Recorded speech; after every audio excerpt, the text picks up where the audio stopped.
오늘날 많은 사람들이 지식에 방대한 양, 내가 많이 안다, 내가 경험한 게 많아, 뭐 이런 걸 가지고 그 사람이 인생에 성공을 했다, 저 사람이 잘났다, 못났다, 능력 있다, 능력 없다, 이렇게 평가하는 경향들이 있죠. 그런데 여러분, 지식의 양만 가지고 그 사람이 많이 안다, 이걸 가지고 그 사람이 성공적인 인생이다, 실패한 인생이다, 그리고 대단한 인생이다, 부족함이 있는 인생이다, 이렇게 평가하는 것은 잘못된 것입니다. 왜 그러냐면 여러분, 많은 것을 아는 것보다 더 중요한 것은 바른 것을 아는 것입니다. 바른 것을 아는 것.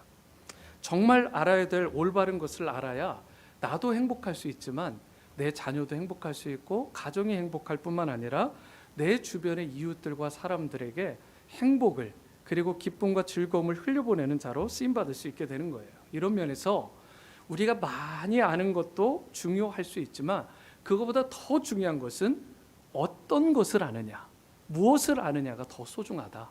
여러분, 이 부분을 잘 우리가 인사이트를 가지고 접근해 볼 수 있었으면 좋겠습니다.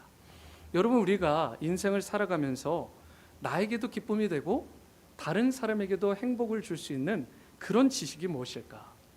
여러분, 성경에서 결론적으로 말씀드리면 성경에서 그것을 하나님에 관한 지식이다, 하나님에 관해서 아는 것이다 라고 말씀을 합니다. 이런 면에서 하나님을 아는 지식은 수많은 지식 중에 원 오브 날리지가 아니라 절대적인 지식, 절대적인 가치를 가진 지식이라고 말할 수 있습니다. 하나님은 여러분과 저를 존귀하게 만드신 시작자가 되시고 뿐만 아니라 저와 여러분들의 인생을 주관하시고 다스리시는 선한 인도자요 목자가 되어주십니다. 뿐만 아니라 우리 인류 역사를 봤을 때 Before Christ, 예수님 이전 시대와 아노 도미니, 바로 주 시대를 가를 수 있는 히스토리, 그 히스 스토리를 써내려가는 역사의 주관자요 분기점이 되신 분이 바로 우리 주님이 되시는 것입니다. 이런 점에서 모든 역사의 주관자가 되시고 주권자가 되시는 이 분을, 하나님을 제대로 알지 못하면 저와 여러분들의 인생에는 참다운 행복이 주어질 수 없고 인생에 닥치는 어떤 문제도, 올 한 해 특별히 2021년에 닥칠 어떤 장애도 우리가 온전히 극복할 수가 없게 되는 것입니다. 하나님을 알면 지혜의 문이 열립니다. 여러분, 믿으십니까? 여러분, 하나님을 깊이 알면, 하나님을 알면 알수록 지혜의 문이 열리게 돼요. 우리의 자녀들이 지혜로울 수 있는 것, 우리 성도님들과 우리 교회와 내 인생이 지혜로울 수 있는 이 모든 시작은 하나님을 경외하고 하나님을 아는 데에서 시작되는 것입니다. 세상의 이치를 깨닫게 되고요, 하나님을 알게 되면 철학의 주제죠. Who am I? 내가 과연 누구인가? 이 부분을 평생 고민하는 게 철학자들입니다. 여러분, 그런데 그들은 그 답을 찾지 못해요. 내가 누군지, 어디서 왔는지, 무엇을 향해서 가고 있고 어디에 이르게 되는지 그들은 답을 찾지 못합니다. 그래서 지금도 철학이라는 학문이 살아있는 거죠. 왜? 답을 못 찾았으니까. 하지만 여러분, 그 모든 인생의 해답, 내가 어디에서 왔고 무엇을 향해 살아가고 있고 어디에 궁극적으로 이룰지를 분명하게 알게 하고 깨닫게 해서 인생의 방황을, 내가 허비하는, 웨이스트하는 모든 시간의 방황을 끝낼 수 있는 그 분이 바로 우리가 믿고 우리가 앙망하는 여호와 하나님이시라는 사실입니다. 하나님을 아는 지식이 없으면 방황하게 되어 있습니다. 하나님을 아는 지식, 그 알미 없게 되면 엉뚱한 곳에 시간을 웨이스트하게 되어 있습니다. 여기 한호빈 형제가 있지만 침례를 받은 후에 간증을 할 겁니다. 그런데 그 간증문 가운데 이런 내용이 있어요. 교회를 다니기 전에 신앙심이 없었을 때 교회를 다니게 되면 제 학업에 집중을 못하게 될 거라 생각했지만 신기하게도 교회를 다니고 예배에 더 집중할수록 학업에도 집중을 하게 되었습니다. 큰 걸 깨달은 것입니다. 여러분, 이 고백을 하는 청년들이 한둘이 아니었어요. 앞으로 또 돌아올 청년들도 있는데 마지막 이 교회를 떠나다가 또 다시 이제 돌아올 청년들이긴 하지만 떠날 때에 이런 고백을 하고 떠난 청년들이 한둘이 아닙니다. 하나님을 알면 그분께 집중하고 그분을 위한 삶으로 포커스가 되게 되면 오히려 집중했는데 그로 인하여 학업이 잘 되고 좋은 학점이 나오고 일이 잘 풀리고 모든 일이 형통하게 되더라는 놀라운 고백을 우리 청년들이 합니다. 여러분, 하나님을 아는 지식이 충만하면 시간을 웨이스트하지 않아요. 오늘날에 얼마나 많은 사람들이 인터넷 그리고 음란한 것들, 악한 것들, 탐욕, 정욕에 찌들어 시간을 낭비하며 살아갑니까? 솔직히 여러분들이 몰라서 그렇지 깊이 들어가 보면 세상 사람들 답이 안 나옵니다. 얼마나 웨이스트하면서. 여러분, 그런데 은혜를 받으면, 하나님을 아는 지식이 충만해지면 여러분 공부를 더 잘하게 되어 있고요, 그리고 세상에서 더 빛나는 인생으로 지혜자로 쓰임받게 되는 것입니다. 전혀 알 수 없었던 놀라운 지식과 놀라운 지혜의 영역들이 열리게 되는 역사가 일어나게 되는 것입니다. 논문을 쓸 때 기도해 보세요. 여러분, 어떤 프로젝트를 할 때 기도해 보십시오. 직장 생활할 때 지혜를 구하십시오. 그 모든 시작은 여호와 하나님을 아는 지식에서 시작되는 줄로 믿으시기 바랍니다. 자녀 교육의 키는, 우리 자녀들을 지혜롭게 키우는 키는, 바로 유스와 칠드런 청년들을, 다음 세대를 일으키는 키는 여호와 하나님을 아는 지식에서 시작된다는 것입니다. 하나님을 알게 되면 어떻게 될까요? 하나님께로 그 인생이 반드시 돌이키게 되어 있습니다. 하나님을 아는데, 하나님을 경외하는데 하나님께 돌이키지 않는 인생은 단 한 사람도 없습니다. 하나님을 알면 마땅히 하나님께 돌이키게 되어 있어요. 하나님께서 그렇게 되면 그 돌이킨 인생을 그냥 놔두실까요? 결코 그냥 내버려 두지 않습니다. 그 인생을 치료하시고 회복하시고 반드시 그 인생을 열방 가운데, 성경에 보면 열방 가운데 다니엘처럼, 조셉처럼, 데이빗처럼 하나님께서 세워주시는 은혜를 부어주신다라고 약속하고 계십니다. 하나님께로 돌이키면 그 인생은 하나님께서 형통하게 하시고 복되게 하시고 깨어진 모든 것을 싸매어 주시고 치료하실 뿐만 아니라 참된 만족과 기쁨과 그리고 평강과 즐거움의 인생으로 회복시켜 주시는 것입니다.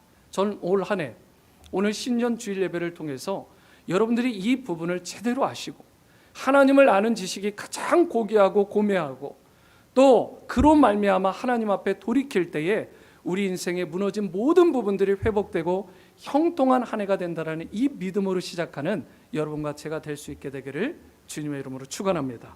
여러분, 그렇기 때문에 오늘 여러분과 제가 물어야 될 질문이 이것입니다.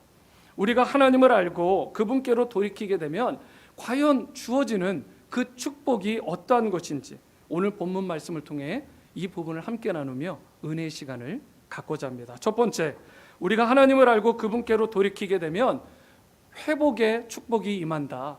회복의 축복이 주어진다라고 말씀하고 있습니다.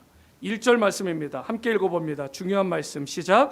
오라 우리가 여호와께로 돌아가자.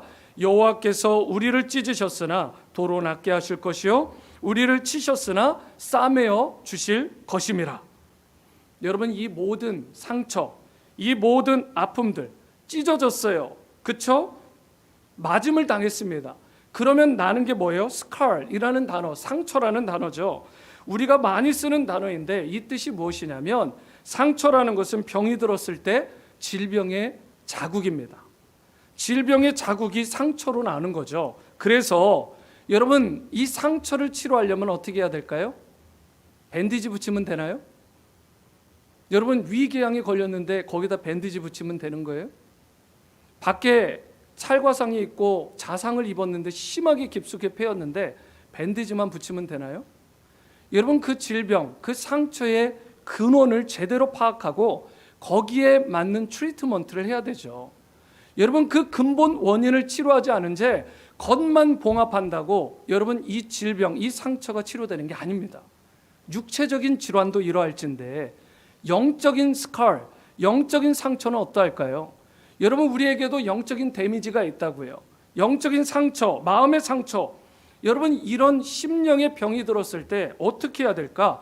문제는 여러분, 겉에만 임시적으로 봉합하면, 밴디지를 붙이면 그 상처가 치료되는 게 아닙니다. 많은 분들이 오해하는 게 예배 한번 드리고 기분 좋다, 내가 은혜 받은 것 같아, 그렇게 하고 지나가면 여러분 진정한 이 상처의 문제, 질병의 문제를 해결할 수가 없어요. 성경에서는 우리에게 오는 모든 스칼, 이 상처의 원인을 무엇이라고 말하고 하냐면 sin, 죄라고 말을 합니다.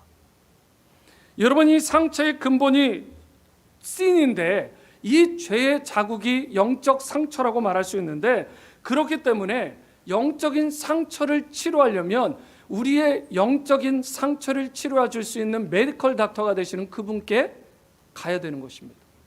그분이 누굽니까? 유아이 하스피럴의 닥터인가요? 여러분 심리학자나 정신과 의사인가요? 세상에 소위 이야기하는 닥터들인가요? 박사들이에요? 아니면 여러분들이 여러분들 스스로를 치료하시겠습니까? 성경에서는 그렇게 추구하는 모든 행위를 교만하다 이렇게 이야기를 합니다. 여러분 그 교만과 오만을 버리고 자만심을 버리고 우리가 이 상처의 근본 치료자가 되시는 분에게 나가야 되는데, 그분이 누구예요? 여러분 이스라엘의 심각한 문제가 무엇이냐면, 오늘 본문 가운데 호세아서를 통해서 전반적으로 그들의 문제가 뭐냐면 병에 걸렸어요. 디지즈에 걸렸는데 모든 평안이 깨어졌는데, 그 상황 가운데 그들이 정작 엉뚱한 곳에 가서 병고침을 받는, 병고침을 구하는 그러한 신세로 전락하고 말았다라는 것입니다. 그 말씀의 증거가 어딨냐? 호세아서 5장 13절입니다. 에브라임이 자기의 병을 깨달으며 유다가 자기의 상처를 깨달았고, 에브라임은 아수르로 가서 아레방에게 사람을 보내었으나 그가 능히 너희를 고치지 못하겠고 너희 상처를 낫게 하지 못하리라. 여기서 에브라임을 잘 아시는 대로 북왕국 이스라엘을 의미합니다. 여기서 말하는 유다는 남유다입니다. 남유다와 북이스라엘을 합칠 때 통합 이스라엘이 되는데, 이들의 심각한 문제가 뭐냐? 특별히 북왕국 에브라임 이스라엘의 문제는 무엇이냐면, 자기의 문제가 생겼을 때, 질병이 생겼을 때, 상처가 심히 깊어서 치료할 수 없는 지경이 되었을 때 아수르로 가서 아렙 왕에게 구걸을 합니다. 나를 치료해달라, 나를 회복시켜달라. 거기에 사람을 보냈어요. 여러분 조금 다 내려놓고 다시 생각해 보죠. 북왕국 이스라엘 왕이 지금 아렙 왕에게, 아수르 왕에게 사람을 보낸 거, 메신저를 보낸 거, 이게 무슨 잘못이냐? 여러분 이렇게 생각할 수 있습니다. 내 어카운트를 먼저 계산하고, 지금 내가 동원할 수 있는 인맥들을 다 동원하고, 내가 도움을 받을 수 있는 그 사람에게 먼저 달려가는 거 무슨 잘못이냐라고 말할 수 있어요. 하지만 그들이 이 아수르 왕을 찾아갔던 그 문제, 가장 큰 문제를 두 가지 측면에서 보면, 첫 번째는 아수르의 왕이 아무리 강해도 이스라엘을 궁극적으로 치료할 수 있는 그 치유의 능력이 그 왕에게는 없었다라는 것입니다. 그리고 두 번째는 문제의 근본 원인이 하나님과의 관계가, 릴레이션십이 깨어졌기 때문에, 무너졌기 때문에 생긴 것인데, 그 근본 원인을 치료받으려고는 하지 아니하고 밴디지만 붙이려고 하는 거예요. 일단은 아수르의 군대의 도움을 받으면 이 상처, 이 어려움에서, 이 난관에서 잠깐 어떻게 되겠지라고 생각한 것입니다. 외적인 형태나 외적인 상황이나 외적인 세력에 먼저 기대해서 잠깐 모면하려고 하는 그 마음. 여러분 올 한 해는 좀 달랐으면 좋겠습니다. 여호와께 돌아가자. 여호와께 돌아가자. 여러분 우리가 여호와께 돌아간다는 건, 어떤 문제가 있을 때, 내 마음의 상처가 깊어지고 인생의 문제가 있고 장애가 있을 때 세상 사람들에게 먼저 찾아가기보다는 그 일도 물론 해야 되죠. 하지만 가장 먼저 우리가 하나님 앞에 돌아가고 하나님과의 관계를 회복하고 하나님 앞에 무릎 꿇어 하나님의 뜻을 구할 수 있는 그런 참다운 지혜자요, 참다운 하나님의 백성들로 회복될 수 있게 되기를 바랍니다. 여러분 이것이 2021년 새해를 맞는 여러분들과 저의 결단과 결심이 되어야 되는 것입니다. 만약에 여러분 우리가 인생의 근본 문제, 하나님과 나의 관계에 대해서는 초점을 맞추지 않고 자꾸 어카운트나 찾고, 자꾸 자기의 학문이나 논문이나 찾고, 자꾸 어떤 인맥이나 동원하고 거기에만 초점을 맞춘다면, 하나님과의 관계에 제대로 풀지 않은 채로 외적인 것만 추구하게 되면 문제가 회복되는 게 아니라 오히려 악화되게 되고, 결국은 어떻게 됩니까? 망하게 됩니다. 여러분 그래서 오늘 호세아가 말하는 거예요. 여러분 정말 피가 끓는 절규와 같은 심정으로 이야기하는 것입니다.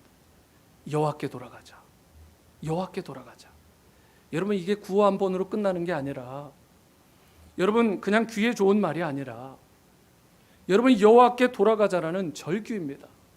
돌아가지 않으면 죽으니까, 돌아가지 않으면 소망이 없으니까, 돌아가지 않으면 멸망당하니까 여호와께서 한때 우리를 찢으시고 찢으신 것처럼 보이실지 모르지만 도로 낫게 하실 것이고 우리를 잠시 잠깐 어렵게 하여 주셨을지 모르지만 사실은 궁극적으로 그분의 뜻은 그분께 돌이키기만 하면 싸매어 주실 것이다. 그분은 저와 여러분들을 치료하시고 회복할 수 있는 진정한 치유자의 회복자가 되시는 분이십니다. 유일한 회복자가 되시는 것입니다. 나의 인생 가운데 각양 질병들, 여러분 어려움들이 있을 때, 문제들이 있을 때 그것을 궁극적으로 해결하실 수 있는 분은 오직 여호와 하나님 한 분밖에 없는 것입니다. 여러분 이 믿음과 이 신앙의 결단이 선 상태로 저와 여러분들이 새해를 힘있게 시작해야 된다고요. 저와 여러분 잘 아시는 것처럼 우리의 육체라는 게 영과 혼과 육으로 구성이 되어 있습니다. 그런데 육은 바디라고 하죠. 육체, 이 바디라는 것이 있고요. 그리고 혼이라는 것은 소울이라고 합니다. 뭐 이 음악을 들어보니까 소울이 있네 막 이러잖아요. 차 이름도 소울이 있고. 그런데 여러분 영이라는 것은 홀리 스피릿, 거룩한 영. 여러분 스피릿이 영을 의미하는 것입니다. 그런데 여러분 우리 바디에 문제가 생겼을 때, 육체적인 문제가 생겼을 때는 메디컬 닥터를 찾아가야죠. 수술도 하고 치료도 받고 또는 약도 조제를 받을 수 있습니다. 그런데 아무리 육체를 고침을 받아도요, 혼, 곧 정신이 데미지가 입어 있고 정신이 상해 있으면 어떻게 될 것 같으세요? 여러분 다시 육체의 어려움과 그 질병과 그 고통이 찾아오게 되어 있습니다. 여러분 그래서 오늘날은 치료 방법이 많이 달라졌다고요. 심리치료하고 정신치료하고 또 상담치료를 병행하면서 여러분 육체적인 치료를 합니다. 예전에 제가 병원에 갔었을 때 어떤 분, 제가 한번 만나려고 신방을 갔는데 그분의 의사가 그러더라고요. 이분이 지금 다른 곳으로 굉장히 힘든 상황인데 저한테 그래요. 이분이 지금 마음이 너무 우울하다. 제가 패스터인 걸 아니까 이분이 지금 심각한 우울 증세가 있다. 이 우울 증세가 있으니까 이것을 꼭 치료해야 된다. 내가 좀 소개해 줄까? 이 사람을 소개해 주는 게 좋겠는데 그렇게 해줄 수 있도록 좀 이분을 컨빈스 해줘라. 여러분 요즘의 닥터들도요 이런 부분을 알아요. 마음이 병들어 있고 마음의 상태가 지금 평안이 깨어져 있으면 질병이요 질고가 막 찾아옵니다. 수많은 어려움들이 육체적으로 찾아올 수밖에 없어요. 그런데 그 메디컬 닥터도 어느 정도 육체는 치료할 수 있어요. 그리고 심리적인 문제가 오면 우울함이 오고 조울증이 오면 잠자는 약 막 줘가지고 사람 잠재워가지고 힘 쫙 빼놔가지고 어느 정도는 도움을 줄 수 있어요. 안 받는 것보다는 낫겠죠. 하지만 궁극적인 치료는 되지 못합니다. 여러분 무엇보다 이러한 부분들 육체적으로도 마음적으로도 문제가 없는 것 같은데 계속 그 부분들이 깨어지는 거예요. 육체가 문제가 생기고 모든 일들이 막 막히는 것 같고 마음적으로도 평안이 깨지고 두려움이 엄습하고 그 시작이 무엇이냐? 성경은 진단합니다. 이게 다 영적인 문제다. 하나님과의 관계, 이 절대적인 영의 문제를 그대로 놔둔 상태로 혼만, 소울만 심리적으로 그냥 명상이나 하고 좋은 음악이나 듣고 그래서 세상적인 것들 드라마나 보고 영화나 봐가지고 잠시 잠깐 밴디지 붙이면 해결될 것 같은데 여행 가면 해결될 것 같은데 골프 치면 해결될 것 같은데 아니라고요. 성경은 결코 그렇게 말하지 않습니다. 영이 치료받아야 돼요. 여러분 이 부분은 세상 사람들은 결코 알 수도 없고 세상의 닥터들도 정신과 의사들도 결코 이 부분은 치료할 수 없는 영역입니다. 여러분 이 영적인 부분은 물론 육체와 마음도 하나님이 치료하시지만 이 영적인 부분은 절대적으로 하나님의 만져주심이 필요한 것이에요.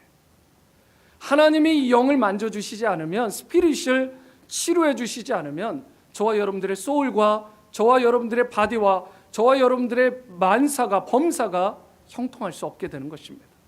그러므로 올해 여호와께 돌아가십시오. 가까이 하십시오. 그리하여 영적인 부분들이 온전히 치료하고 하나님과의 관계가 회복됨으로 말미암아 여러분들의 깨어진 심령의 평강과 그 행복이 회복되게 되고, 육체적으로 병들었던 부분들도 그 프로세싱이, 힐링 프로세스가 빨라지는 놀라운 은혜를 반드시 여호와께 돌이킴으로 영적인 회복을 통해 이루시는 은혜의 한 해가 될 수 있게 되기를 바랍니다. 이런 면에서 여호와께 돌아가는 것은 옵션이 아닙니다. 여러분, 이것은 우리의 선택권이 아니에요. 절대적으로 여호와께 돌아가야 되는 것입니다. 반드시 그분께로 돌이켜야 돼요. 이것이 바로 여러분과 제가 예수 그리스도의 십자가를 붙들어야 될 이유가 되는 것이고, 다시 복음으로 나아가야 되는, 그래서 우리가 하나님 앞에 간구하고 간절히 부르짖어 기도해야 될 이유가 바로 여기에 있는 것입니다. 예수 그리스도의 피 묻은 십자가의 보혈의 권세만이 바로 내 영과 혼과 육을 온전히 회복하고 강건하게 만들 수 있게 되는 것입니다. 그러므로 오늘 2021년의 첫 주일 예배에 나오신 여러분들, 여러분에게 주어진 인생의 문제가 무엇이고 상황이, 처지가 어떠하든지 간에 여러분 심령 깊이 있는 것, 이것을 정직하게 하나님 앞에 토해낼 수 있게 되기를 바랍니다. 하나님, 제 마음이 이렇습니다.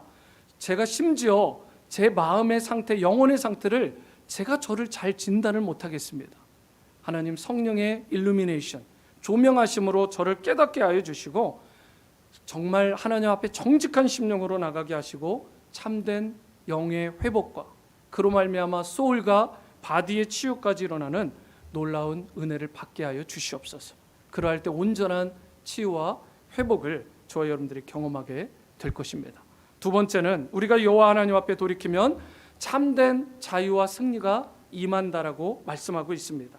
2절도 같이 읽어봅니다. 시작. 여호와께서 이틀 후에 우리를 살리시며 셋째 날에 우리를 일으키시리니 우리가 그의 앞에서 살리라. 오늘 이 말씀을 보시면 이틀 후라는 단어가 나오고요, 3일이라는 단어가 나옵니다. 셋째 날. 여러분, 이 말에 따르면 이 본문이 선포되고 이틀 후 3일째일까요? 여러분, 그러기에는 그때 즉시 이런 역사가 일어나지 않았어요. 여러분, 이 말씀을 성경학자들이 의견이 분분한데 크게 두 가지 그 의견, 입장만 제가 설명을 드리겠습니다. 첫 번째는 이 이틀이라는 것은 이스라엘의 포로기를 의미한다, 이렇게 바라봅니다. 이틀이 이스라엘의 두 번의 포로기, 첫 번째 포로기가 언제죠? 잘 아시는 이집트, 애굽의 포로기입니다. 430년 동안의 이 포로기가 첫 번째, 그리고 두 번째 포로기는 70년간의 그 유명한 바벨론 포로기를 말한다.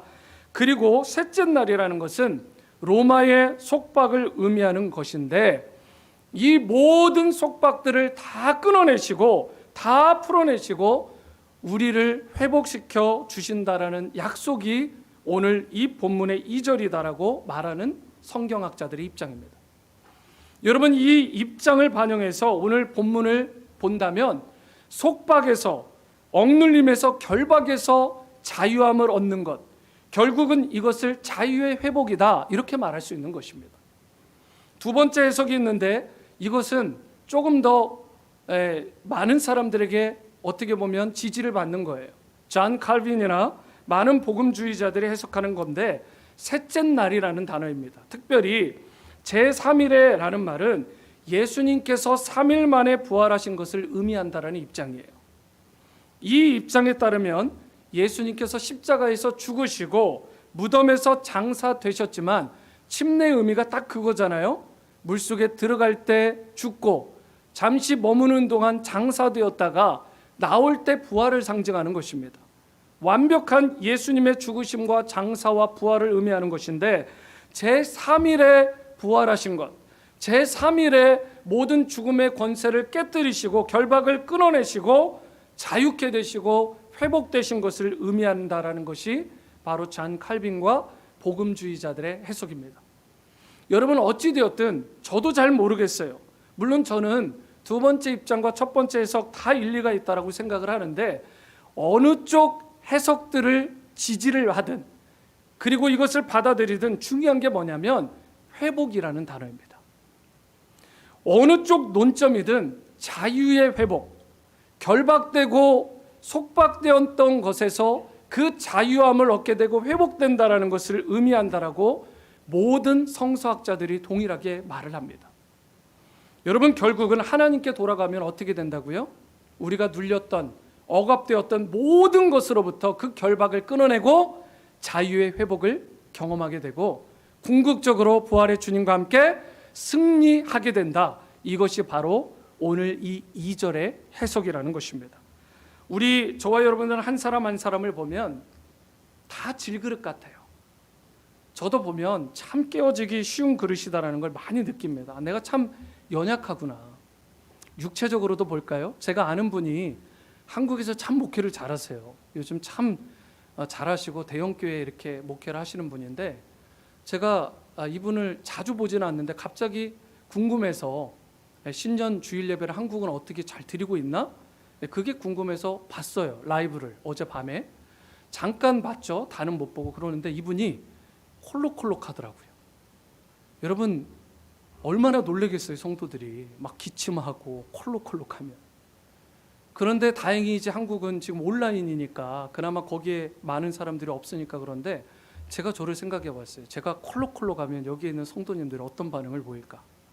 목사님, 오늘은 좀 설교하지 마시고 좀 쉬시고 몸도 안 좋으신 것 같은데 혹시 코로 뭐 이렇게 생각을 할까 봐.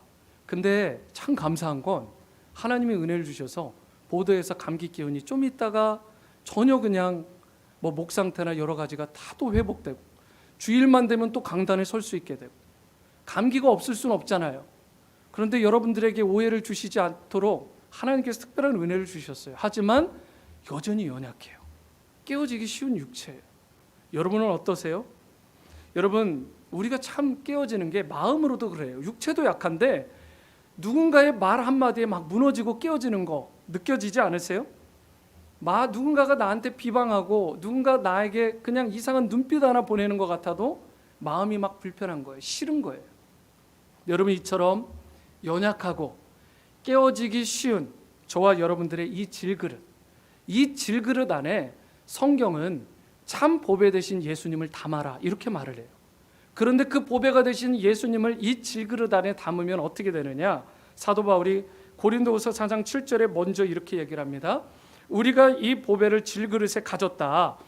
이는 심히 큰 능력이 하나님께 있고 우리에게 있지 아니함을 알게 하려 합니다. 하나님의 무엇이 임한다? 크신 능력이 임한다라는 거예요. 그러면서 이어지는 8절과 10절인데요. 이런 인생이 된다라는 것입니다. 함께 읽습니다. 이 부분은 시작. 우리가 사방으로 우겨쌈을 당하여도 쌓이지 아니하며 답답한 일을 당하여도 낙심하지 아니하며 박해를 받아도 버림받지 아니하며 거꾸러뜨림을 당하여도 망하지 아니하고 우리가 항상 예수의 죽음을 몸에 짊어짐은 예수의 생명이 또한 우리 몸에 나타나게 하려 함이라. 여러분, 굉장히 귀한 말씀이죠. 여러분, 지금 오늘 이 말씀에 따르면 우리가 가진 모든 능력의 근원은 나에게 있지 않다, 하나님에게 있다라는 것을 말씀하면서, 그렇기 때문에 저와 여러분들에게 지혜를 줍니다. 이 올 한 해 내가 나를 너무 의지하지 말자. 내가 나를 너무 신뢰하지 말자. 인본주의자들은, 세상 사람들은 자신을 믿고 의지하지만 여러분, 그게 믿을 게 못 돼요. 쉽게 설명해 볼까요? 여러분, 올 한 해 2021년 새해가 시작됐습니다. 제가 여러분들에게 묻습니다. 여러분, 정말 올 한 해가 기대되세요? 막 믿음으로 벌써부터 막 열정으로 막 불이 막 샘솟듯이 막 터질 것 같은 그런 열정으로 지금 남다르게 새해를 시작하시나요? 아니면 혹시나 2020년에도 2019년에도 그전에도 내가 살아봤는데 살아온 신앙의 연수가 얼만데, 세월이 얼만데, 별거 없어, 올 한 해 여호와께 돌아가자 아무리 이렇게 표어 외쳐도 그냥 어느 정도. 여러분, 그게 무언지 아시겠어요?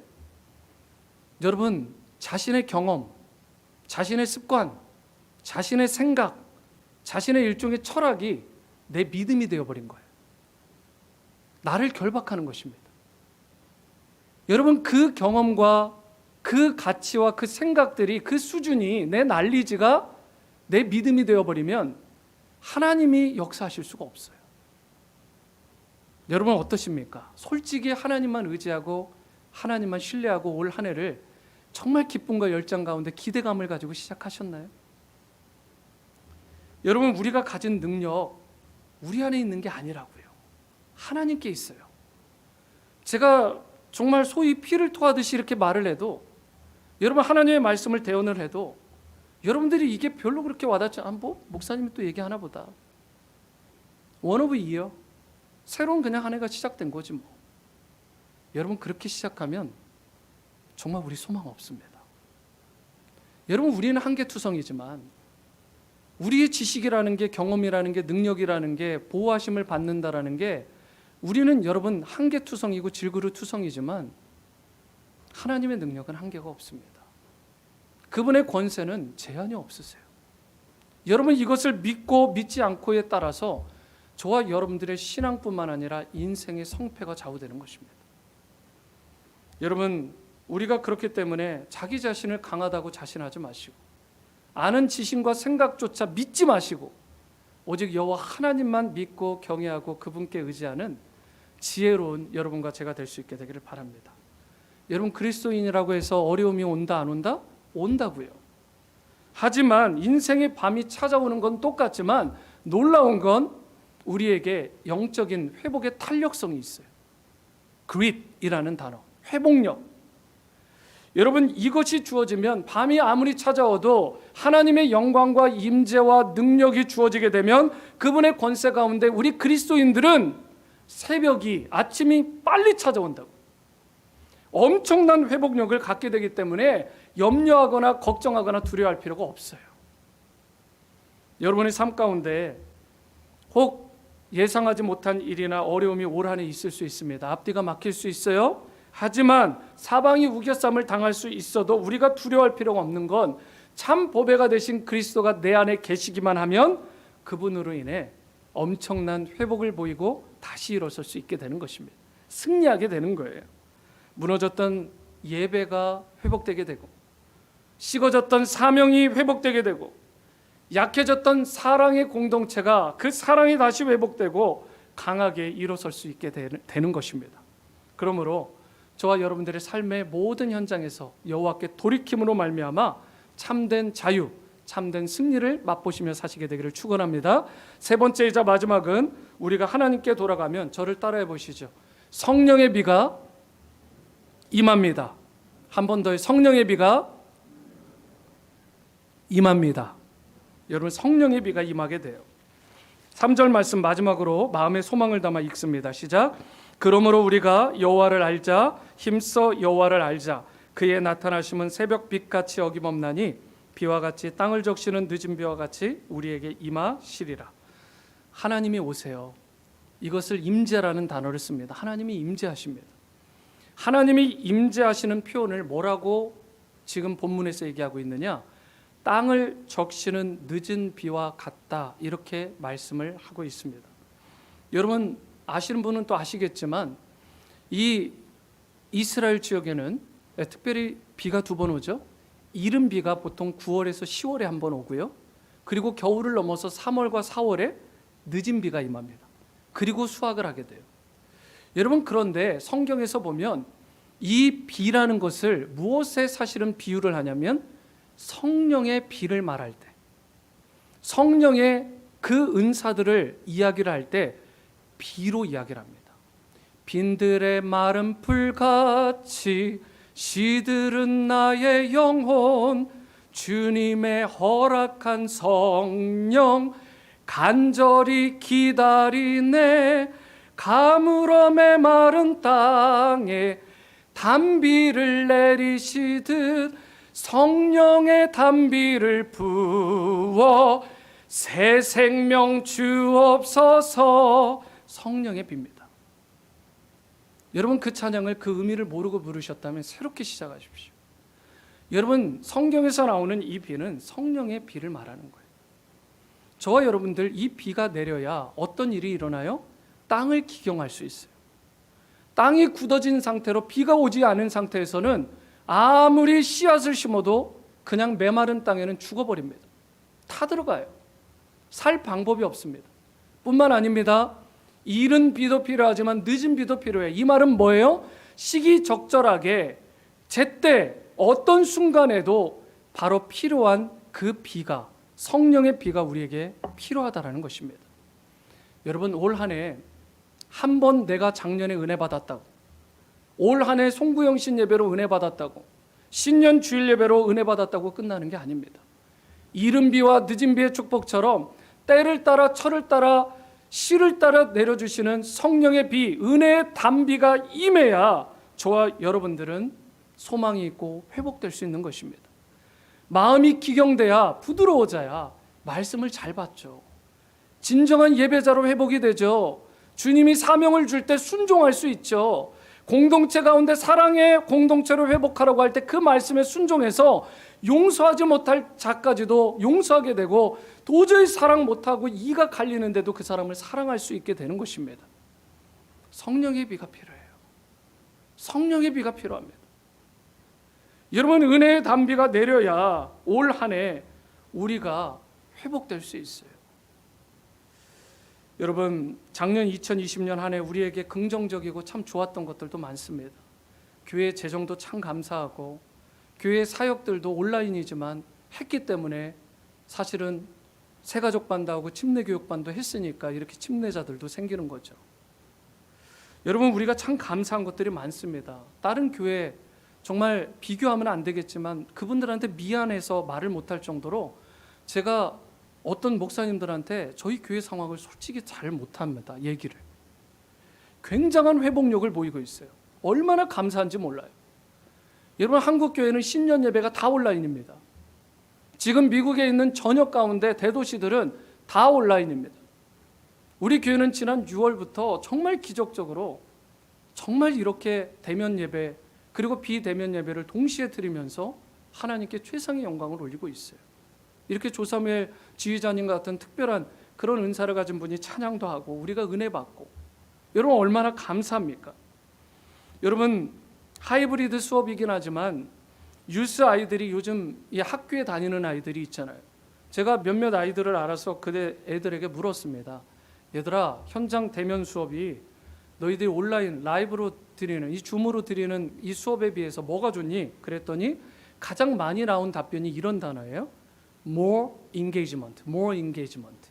이게 뭐예요? 선생님과의 관계가 더 인게이지 되는 것 같고, 친구와의 관계, 그리고 학업의 참여도, participation 하는 것이 더 내가 집중하고 인게이지 되는 느낌. 줌으로 하니까 이게 인게이지먼트가 떨어지는 것 같아, 끊어진 것 같아. 친밀함이 없는 거예요. 그러다 보니까 수업의 참여도도 떨어지고 학점도 떨어지게 되고 관심도도 떨어지게 되고. 그런데 하이브리드로나마 수업에 일주일에 한 두 번이라도 나가니까 more engagement가 일어나더라는 것입니다. 여러분, 저는 현장 예배도 마찬가지라고 생각을 합니다. more engagement with God. 하나님과 이 현장 예배를 통해서 더 친밀해지고 가까워지는 것을 느낄 수밖에 없어요. 우리 이종구 원로 목사님 계시고 저도 있지만 한 번 정도는 저희가 목회자로서 우리 온누리 침례교회에 실시간 예배를 드려본 경험이 있습니다. 여러분, 진짜 집중 안 되던 거요? 여러분, 정말 예배 보통 힘든 게 아니에요. 참된 예배자로 회복이 되기는커녕 있던 영성들도 잊어버리겠더라고요. 정말 힘들어요. 여러분, 그 예배가 3개월, 6개월, 9개월 되면 정말 이거는 제가 상상이 안 갑니다. 엄청난 데미지가 있을 거예요. 오늘 아침에 오늘 예배를 드리는 분이 있겠지만 어떤 분이 전화가 주셔서 2주 후쯤에 교회를 나오시겠다 이런 이야기를 하세요. 어디를 다녀오셔서 자가격리 하시고 다녀오겠다. 먼저 연락을 주셨어요. 얼마나 감사했는지 몰라요. 여러분, 여호와께 돌아가자. 그 시작이 온라인 예배를 드리던 분은 그러면 한 달에 한 번이라도 아니면 2주에 한 번이라도 내가 마음이 좀 꺼려지면 그때라도 한번 현장 예배 나가보자. 예배를 안 드리는 분들이 많아요, 여러분. 그러면 이분들이 온라인 예배라도 좀 드리자. 이게 회복의 시작 아닌가요? 여러분, 목회자로서 마음이 너무 안타까워요. 너무 아픈 거예요. 여러분, 제정신으로 살지를 못하겠어요. 솔직히 그것을 열어놓으면 제가 감당이 안 될 것 같아요. 여러분, 올 한 해 신년 주일 예배 우리가 more engagement with God, 하나님과 더 열정적으로 가까이 가는 삶을 살기 위해서는 여러분, 우리가 하이브리드로 열려있는 이 예배에 최선을 다해야 되는 것입니다. 하나님 앞에 가까이 가야 돼요. 지난 12월 27일부터 올해 1월 2일까지죠. 일주일 동안 연말연시 특세를 했습니다. 여러분 정말 잘 참석해 주셨어요. 늦은 비와 이른 비에 은총이 있었죠. 여러분 본당에 참여자가 보통 25명에서 30명 정도 되셨어요. 그리고 온라인으로 드리는 분들이 5에서 10명 정도 됐는데, 이 말은 10명에서 15명 정도가 온라인으로 드렸다는 뜻이고, 합쳐보면 40명에서 45명 정도가 보통 특별 새벽 기도에 참여했다는 것입니다. 여러분 이게 가볍게 느껴지는 수치수인가요? 이 넘버가? 여러분 이렇게 사모하는 분들이 많으세요. 얼마나 감사한지. 우리 교회에 소망이 있습니다. 할렐루야. 정말 이렇게 기도하면, 이렇게 하나님 앞에 리턴하는데, 간절히 나가는데 하나님께서 그 인생에게 성령의 비, 은혜의 단비를 내려주시지 않겠냐는 것입니다. 이곳을 주목하시지 않겠냐는 거예요. 그 인생 책임져 주시지 않겠냐는 것입니다.